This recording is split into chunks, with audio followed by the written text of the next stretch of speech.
So hydrogen and energy have a long journey together, but today hydrogen is mostly used in petrochemicals and some other sectors, and the market is 135 billion globally.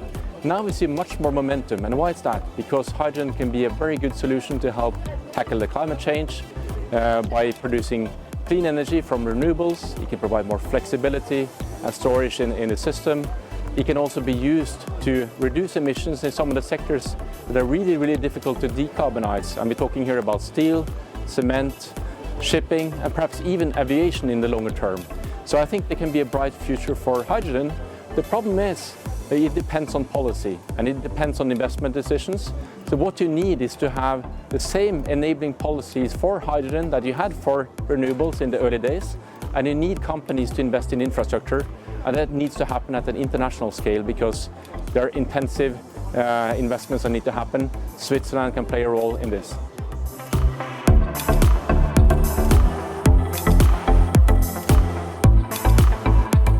So first of all, the transition needs to speed up. The current path is not fast enough. We're not on track to meeting the climate commitments. Last year, energy-related emissions grew by 1.7% globally. Energy consumption by 2.5%, and many countries and people still waiting to get full access to energy. What can we do?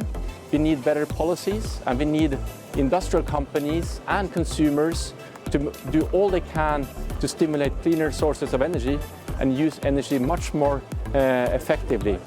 We can have a virtuous cycle here between demands from consumers, the policies that can actually stimulate that, and we can also have industrials innovating and getting funding for that innovation from governments to help them. And then consumers will start adopting solutions. I think Norway is an example of a country where this is starting to happen on the electric vehicle side, where we see 50%, half of the sales of EVs in the global numbers of car sales in Norway last year.